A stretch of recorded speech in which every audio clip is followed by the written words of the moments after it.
And you say the church should be involved in elections, but that you don't want the church to be a political entity. Can you explain the distinction? A political party and a political campaign, and these are not in and of themselves bad things. These are tools for us to govern ourselves, and people should be involved in campaigns and in political parties. But they are trying to elect that person of their choice or that group of people.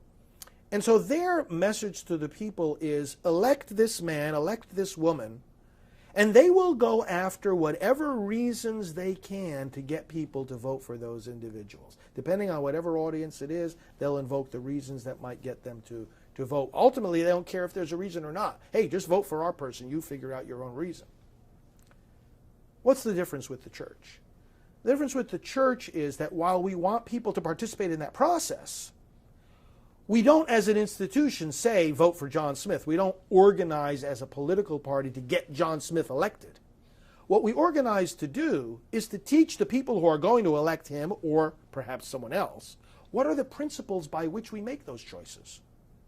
So, for example, if the first purpose of government is the protection of life, if it is, as we have already seen, and as I lay out in the book, the protection of rights that God has given us and government must protect, well, then we have to take that into account when we make our voting choice. Does this candidate believe that we have a right to life that the government cannot interfere with? So the church is to be fostering the political process, yes, talking about the issues that matter, talking about the responsibility to vote, guiding people, even in terms of informing them of the positions of the candidates, but stopping short of actually endorsing them. Because when the church teaches the principles, unlike a political party or a political campaign who's going to say, we want you to vote for John Smith, the church is going to let the people come to their conclusion.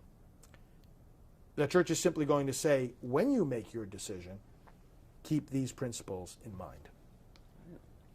You assert various times in the book that the Catholic Church is on a collision course with herself.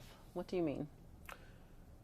The church is in various ways on a collision course with herself.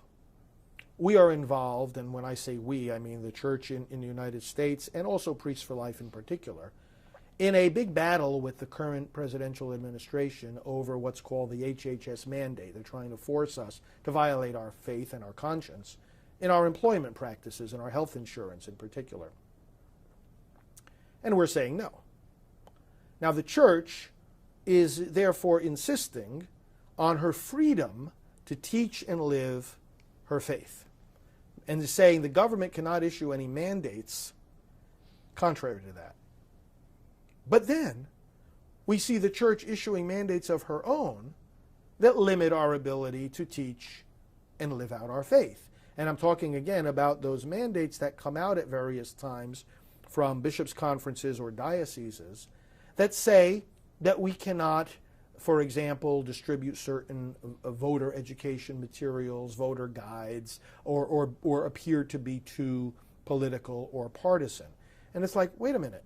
We have the freedom to teach our teachings even if it appears to be political. Appearing to be political is not some kind of limitation on the church's freedom. But we're on a collision course with ourselves because we're speaking out of both sides of our mouth. We're saying at the one hand, yeah, we got to have the freedom to teach the faith. And on the other hand, don't say this because, it's going to run afoul of the tax law. There's other forms of collision course here related to this. The documents of the church, the popes, the bishops, have been very, very clear about the importance to engage the political process. We have an obligation to do that. And then, yet, on the other hand, very often on the local level, again, there are all kinds of restrictions placed on what we can do and what we should do and what we can say and what we can't say. Can't have it both ways. Either going to be engaged in the process, which means you're going to say and do certain things regarding the election, or you're not going to be engaged. And likewise with collaboration. The church's documents talk about the collaboration of everybody within the church, clergy and laity and all kinds of organizations all working together to inform one another and to get a common task done. But then when we start looking at these fears about violating the tax law, we see the opposite of collaboration. We see churches and dioceses saying, well, no, don't accept any political material from any other groups, no voter information from any other groups. As a matter of fact, if they come to bring it to your church, throw it in the garbage. They literally say this in writing, throw it in the garbage. That's not the kind of collaboration that the church's own documents call for, and that our understanding of everyone's call by God himself to participate in this mission of building a better society requires. And so this is a multifaceted collision course, and we've got to decide which side of the fence we're going to be on as a church. Now, having said that, I would say, you know what, the church has already decided it. It's there in the documents, it's there in the teachings, so let's cast off these silly fears and let's work together to get the job done. You quote various memos that have come out from Catholic dioceses at election time and that you say are particularly unhelpful. Can you give us an example?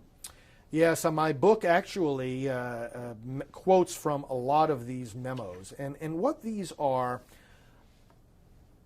memos from the church's institutions taking the vagueness of the IRS interpretation of the law that says churches cannot intervene in a political campaign, and actually making that vagueness worse. And the problem with these memos is that, again, there is a collision between what these memos say and what the church says in her official documents about the freedom we need to have to teach the faith, even in matters relating to politics. So let me give an example here. One diocesan memo says, to be careful and diligent about not promoting or discrediting any political party or candidate. Not promoting or discrediting. And in another such memo, it says, do not even appear to endorse or oppose particular candidates for public office or political parties. Now let's stop and think for a moment. The church's position is pro-life. The position of the Republican Party is pro-life. The position of the Democratic Party is pro-abortion. If I preach pro-life, am I going to appear to oppose the political party that is pro-abortion? Of course I am. How can I teach what the church teaches and not appear to oppose a political party that teaches the opposite? I don't know how we're supposed to carry this out. And then you have a memo that says this. Indeed, it is the church's right and obligation to make its teachings on moral ideas known. That's right, so far so good. But then it goes on to say, as long as these teachings do not run afoul of the rules on political activity. Now, I mean, this is absurd. In other words, Jesus Christ gave us the divine mandate to teach the truth to all nations, but because of a 1954 a tax code law that was put in there, don't break the rule about that. What does that have to do with the freedom of the church and as this memo itself acknowledges, her right and obligation? Why is it a right and obligation? Because it comes from Almighty God. So something's wrong here, and that's why these memos are just not helpful. You describe in Abolishing Abortion how there needs to be a new, quote, opening of the windows of the church. What do you mean? You know, sometimes within the church we restrict ourselves far too much. And there is in our day very much a new climate of clericalism. And what we mean by clericalism, and it's not just a sin of the clergy, many of the laity fall into it as well, is this attitude that the clergy are to be given automatic deference. Just because we're clergy, anything we say goes. Well, that's not the teaching of the church. We have a specific role, a very special role. We are the ones primarily responsible for teaching the faith, and in a diocese, that primary responsibility is that of the bishop. The priests are co-laborers with the bishop, and of course, in the whole world, it's the primary duty of the Pope. So we acknowledge there is a structure, there's a hierarchy, there's authority in decision-making, but we also acknowledge that everyone in the church is equal. We are all equal by our baptism. We are all equal in our basic human dignity. So if somebody makes a decision, well, if it's a legitimate authority and a decision legitimately made, then those subject to that decision have to follow it. But they also have a right to know something about it. And there's a spirit sometimes within the church, there's a climate that says, well, the decision was made and we get no explanation. Or there's a climate that is impervious to input, advice, or criticism. And the actual official teaching of the church is very, very different from that.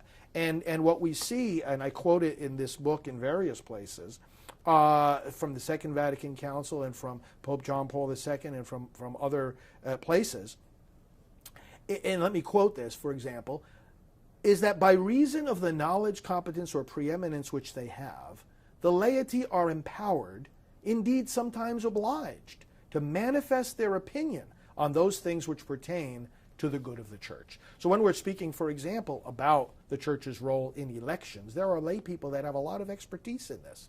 Attorneys who will tell us we are free to say and do certain things. So a bishop shouldn't make a decision about what the diocese can and cannot do, or what the parishes can and cannot do, in a vacuum. He should make it with the proper input from these experts and really a listening heart. It's not all about your authority to do what you're going to decide. It's about us as a community all working together, because we all have responsibility to advance the church's mission, not just the priests. Your book articulates pro-life strategy and speaks about the need to increase the tension in our society about abortion. What does that mean, to increase the tension, and how is it accomplished? There is a tension between the mindset that would accept abortion, see it as a right, see it as a choice, and the natural tendency that we have to react against gruesome violence. In our human nature, we shrink away from violence, from dismemberment, from decapitation, from what the terrorists do. And if we look at abortion in the eye, we will shrink away from it. That's the tension. That on the one hand, you've got a good many people and institutions that are ideologically in the so-called pro-choice camp, and yet when the horror of abortion is revealed, that's a tension. People become very uncomfortable because they realize there's a contradiction here. How can I say it's a freedom of choice when I'm looking at the dismembered, broken body of a baby? And you see that tension is reflected when those in the ideological camp that favors abortion will not even look at or speak about what an abortion actually is. It leads to the strange contradiction that those who favor abortion, the last thing they want to talk about is abortion. So we in the pro-life camp, we need to force that tension. If it's going to make people uncomfortable, you know what? That's too bad, because this is the only way out of this disconnect and blind spot, as we were speaking earlier. It's the only way out, is to have that tension and to recognize that that tension is necessary to resolve this conflict in our society.